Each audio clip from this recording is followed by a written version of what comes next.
You're a fresh person. You know, we've had a lot of problems with you, haven't we?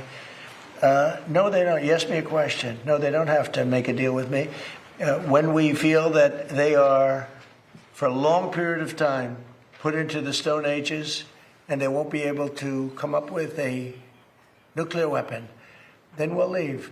Whether we have a deal or not, it's irrelevant. Now, it's possible that we'll have a deal because they want to make a deal. They want to make a deal more than I want to make a deal.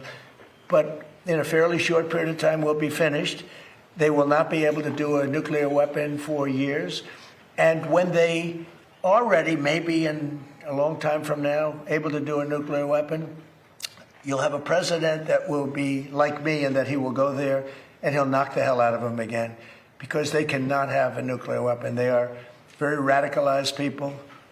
They're very sick leaderships.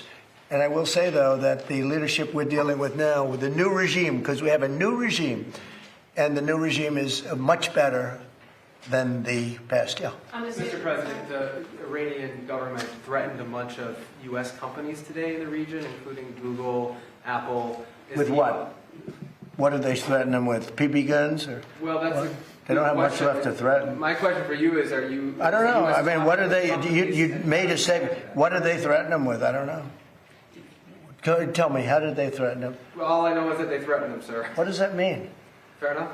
He said something nasty. Is the government in touch with these companies? Are you helping to backstop them? You don't even know what the threat was. What was the threat? I haven't heard it. What was the threat? Did they say they're going to blow them up? They're going to hit them? They're not. You know what they're not going to do? They're not going to hit them with a nuclear weapon. Yeah. Is this something you're concerned about, sir? No.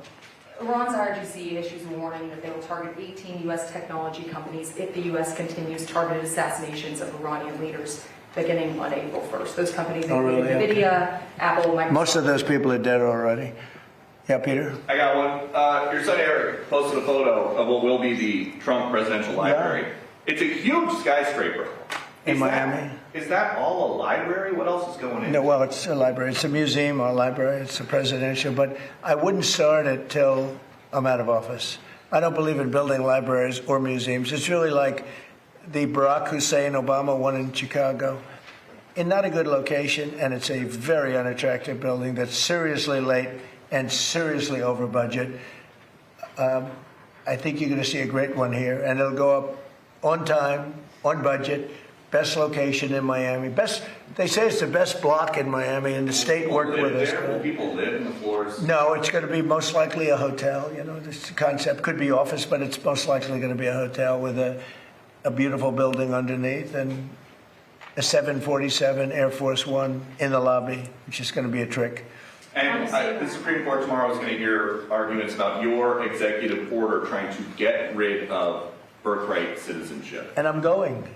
You're going to go to the Supreme Court I think tomorrow? so. I do believe. And just sit there and listen. Because I have listened to this argument for so long, and this is not about Chinese billionaires or billionaires from other countries who all of a sudden have 75 children or 59 children in one case or 10 children becoming American citizens. This was about slaves. And if you take a look, slaves, we're talking about slaves from the Civil War. And if you take a look at when it was filed, all of this legislation, all of this, everything having to do with birthright citizenship, it was at the end of the Civil War. The reason was it had to do with the babies of slaves and the protection of the babies of slaves. It didn't have to do with the protection of multi-millionaires and billionaires wanting to have their children get an American citizenship. It is the craziest thing I've ever seen. It's been so badly handled by legal people over the years.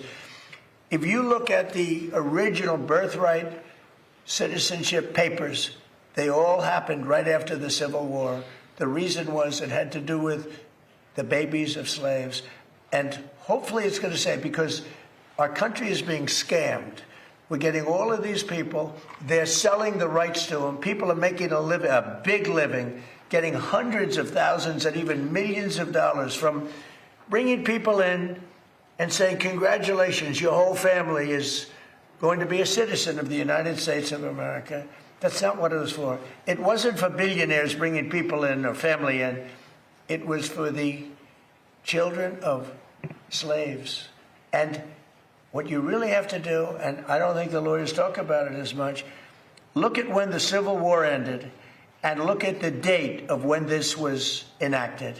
Okay. Have you ever been to the Supreme Court before? Is this going to be the first time going to the Supreme No, Court? I went once before, with the opening of the Supreme Court in the last administration. And which justices will you be listening for most closely? I love a few of them.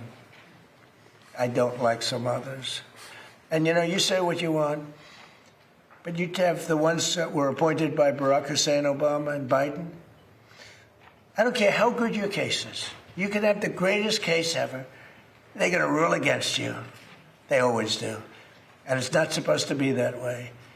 Now, the Republicans tend to be very different. They want to show how honorable they are. So a man can appoint them and they can rule against him. It's so proud of it. We're so proud we ruled against Trump. We're so proud. We're above it. There are those that say that's wonderful, and there are those that say they're so stupid. But the Democrats never fail at one thing. When Barack Hussein Obama or when Biden appoints somebody, they go along that line. You can have the greatest case in history. And almost, I guess I have to say almost, maybe I don't have to say it, almost without fail, those people, 4 of them, sometimes 5 of them, but 4 of them will vote against you. You don't have a chance. You don't have a chance. And that's not what the court system is. Now, the Republican appointees tend to go, and this has been long before me. This has been for many years. Some people would call it stupidity. Some people would call it disloyal. Some people would say they're right in doing it. And I don't mind being right, but the other side almost never does it. Almost. I think you could find maybe a couple of instances. Almost never does. When a Democrat appoints a judge, and I'm talking about judges, not just justices, you go before some of these Democrat judges in Washington, D.C., and you don't have a chance. That's why I gave pardons to hundreds of people that were so badly treated, having to do with J6,